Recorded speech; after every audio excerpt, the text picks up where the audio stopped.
Hey, mate. I did an NRL Fantasy Draft with the NRL.com team. We had 8 coaches. Each coach selected 1 player per position. I wanted to share with you guys how that went. So, just to show you the structure here, I want to share my strategy here as well, but you were selecting 1 from each position. So, 1 hooker, 1 mid, 1 edge, 1 half, 1 center, 1 wing fullback, and then 6 guys on the bench. I had the first overall pick, which was a delight. It meant I got to get Nathan Cleary. No captains in this league, so it wasn't quite as important as it normally is, but Nathan Cleary, #1 pick, was really easy. The draft then came back around to me, and it was about pick 16 at this point, and I thought, you know what? I've got to go a top hooker. So at this point, Harry Grant was off the board. Damien Cook is the second best hooker in the game. After him, there's a bit of a gap, and you go to guys like Reece Robson and all the way down to Jeremy Marshall-King, Wade Egan, Reed Marnie.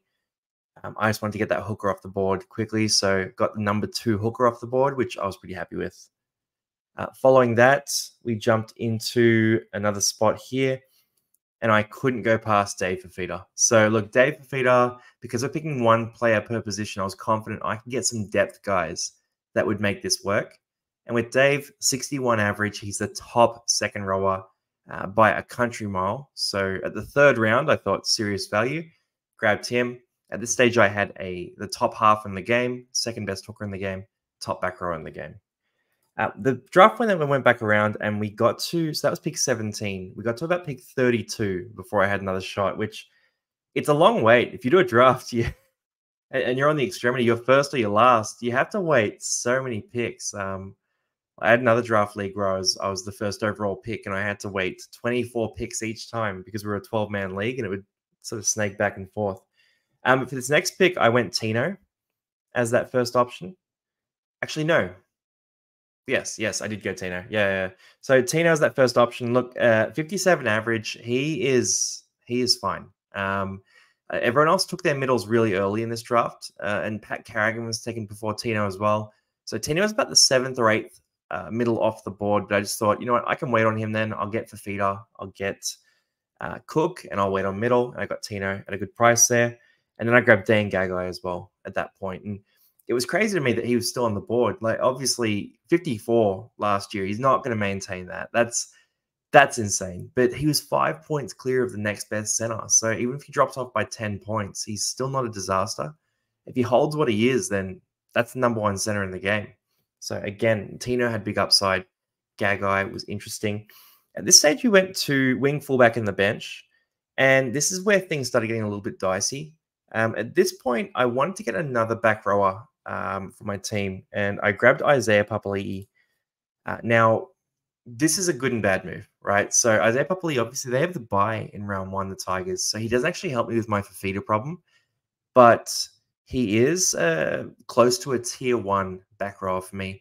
Last year, everything went wrong that could go wrong, so I think this year maybe he bounces back and gets back to small form. Could be one of those top back rowers. So I grabbed him, and then at this point, I didn't have a wing fullback. So that was the one spot I kind of gave up, and I figured I need to play some roulette on the wing fullback spot. And I grabbed a few guys for this particular position. So the first one is Taylor May. Taylor May, look, he's just a gun player in a gun Penrith side, so he was a pretty easy pick for me. In the right fixture, he's going to score a bunch of tries. Playing at center, so he'll get that dual position as well, which is really effective. And if it doesn't work out, there's a lot of wing fullbacks, a lot of centers on the waiver wires. The draft then went back around and then came right back. I grabbed Gutho at this stage. Now, I'm not that high on Gutho for a real draft league where you're picking a full 13. You need Gutho to play every week because he relies on fixtures a little bit for his fantasy scores. So, look, he plays hard every week, but when it comes to his fantasy scores, he only really scores well against the weaker opponents. But for this league, that's ideal because if Parramatta have an easy fixture, I can just chuck him into the starting side. If Parramatta have a tough one, I'll leave him out. I've got the luxury of I got a few wing fullbacks, a few centers on the bench. We can trade guys. We're easy there. Working down the list, I then went for some upside plays after that. So Matt Burton was next up here. Look, Matty Burton, there's upside there. If I get it wrong, I get it wrong, and he's my backup half anyway. I've got Cleary in the starting side. It doesn't matter that much. So we'll see what happens with Matt. And then Reed Marnie. This is super late, and I was actually surprised he was available. He went after a few guys like Sam Verrills before him. I think Jaden Brayley went for him as well. So I was happy to take the safe points and read money. He's a rock solid dominant hooker. He doesn't get hurt much. It's pretty easy. At this point, then another upside play, Will Panasini. Again, pretty surprised he was available at this stage. I would have taken him over a few of the guys that went before him, but 42 average last year could quite easily ascend into that mid 40s, maybe even high 40s conversation this year. I think he's set for a leap, 21 years old, just a really good football player. And then Eli Katoa is the last guy I grabbed here. So Eli Katoa, if you saw my team reveal, you know I'm pretty excited about Eli Katoa. But look, 46 average last year. I think he could kick on this year. And Penrith round 1 is not a great matchup. But at the same time, if he's a 50, 55, 58 average, one of those sorts of guys, maybe it happens. Maybe it happens. He's got a lot of raw talent. He's a great hole runner. He's playing in the Storm. That's the whole pitch I have for you here. Again, it's a bit of a dice roll. We'll see what happens, playing for the upside there. But look, that's how the draft went. I can show you the waiver wires if you want to see those as well, just to show you sort of who's available here. So if I go to drop one of these guys based on averages here, or we could do, yeah, I mean, let's stick to averages here. So like Ryan Madison's available. Yeah, Mo Fotuaika, Jack Bird sort of sitting there, which is intriguing, like Cody Walker. Max King is someone I would look at if I didn't have good cover already in the middle spot. Nick Meaney's there as well. There's still a few guys here that could be interesting. I think there'll be a bit of a mad rush if any of these guys go well and pick them up early.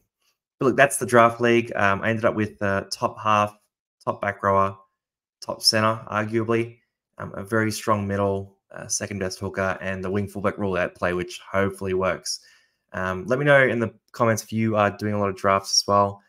It seems like most people are playing more classic, but I do love the draft leagues, and you can actually do draft leagues after round 1 has started as well. So you could do one before round 2, for example. The only difference is everyone's seen that first round of scores, but at the same time, that adds an element where people can overreact to those big scores. So, that might even be better.